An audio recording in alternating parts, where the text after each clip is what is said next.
ചോറിൻ്റെ കൂടെ ഇതുപോലൊരു മുരിങ്ങയ്ക്ക മസാലക്കറി ഉണ്ടെങ്കിൽ പാത്രം കാലിയാകുന്നതറിയില്ല. അത്രയ്ക്കും ടേസ്റ്റാണ് കേട്ടോ.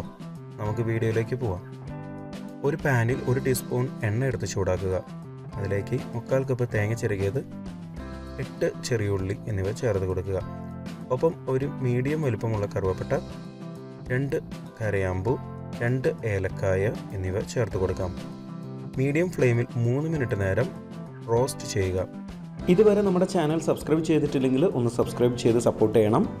പുതിയ വീഡിയോയുടെ നോട്ടിഫിക്കേഷൻ അപ്പോൾ തന്നെ ലഭിക്കുന്നതിന് ബെൽ ബട്ടൺ കൂടി ഇനേബിൾ ചെയ്യുമല്ലോ. ഇനി നമുക്ക് ആവശ്യമുള്ള മസാലകൾ കൂടി ചേർത്ത് കൊടുക്കാം.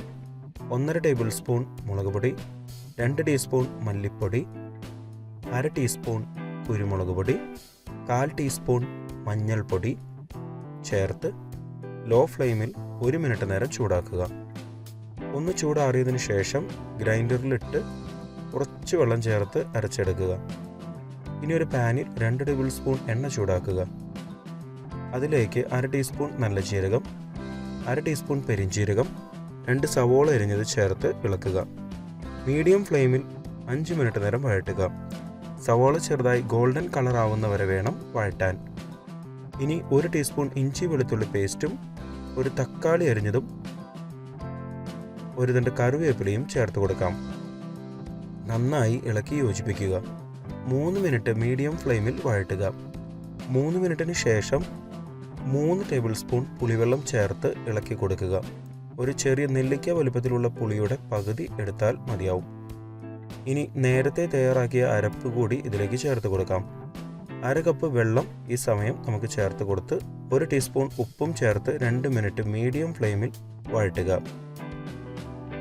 നമുക്കിപ്പോൾ 4 5 മുരിങ്ങയ്ക്ക നീളത്തിൽ ചെറിയ കഷ്ണങ്ങളാക്കിയത് ചേർത്ത് കൊടുക്കാം. മൂടി അടച്ചു വെച്ച് 8 മിനിറ്റ് നേരം മീഡിയം ഫ്ലെയിമിൽ ചൂടാക്കുക. ഓരോ 2 മിനിറ്റും മൂടി തുറന്ന് ഒന്ന് ഇളക്കി കൊടുക്കണം. ഇനി വെള്ളം ഒരുവിധം വറ്റുന്നവരെ തുറന്ന് വെച്ച് ചൂടാക്കുക. നമുക്ക് നല്ല കട്ടിയുള്ള കറി തന്നെയാണ് കിട്ടുക. ഇനി ഫ്ലെയിം ഓഫ് ചെയ്യാം. നമ്മുടെ നല്ല ടേസ്റ്റി ആയിട്ടുള്ള മുരിങ്ങയ്ക്ക മസാലക്കറി റെഡി. ചോറിൻ്റെ കൂടെ കഴിച്ചു നോക്കൂട്ടോ, അടിപൊളിയാണ്. സ്കിപ്പ് ചെയ്യുന്നതിന് മുമ്പ് ചാനൽ ആദ്യമായി കാണുന്നവരാണെങ്കിൽ ഒന്ന് സബ്സ്ക്രൈബ് ചെയ്യാൻ മറക്കരുത്. ഇവിടെ ക്ലിക്ക് ചെയ്താൽ ചാനലിലെ ഏറ്റവും പുതിയ വീഡിയോ കാണാൻ സാധിക്കും. നോൺ വെജിറ്റേറിയൻ റെസിപ്പീസിന് വേണ്ടി ഇവിടെ മുകളിലും വെജ് റെസിപ്പീസിനായി താഴെയും ക്ലിക്ക് ചെയ്യുക. 4 മണി പലഹാരങ്ങൾ, സ്നാക്സ്, ബിരിയാണി, ഡെസേർട്സ്, ഡ്രിങ്ക്സ് തുടങ്ങിയ എല്ലാവിധ റെസിപ്പികളുടെയും ലിങ്ക് ഡിസ്ക്രിപ്ഷനിൽ കൊടുത്തിട്ടുണ്ട്.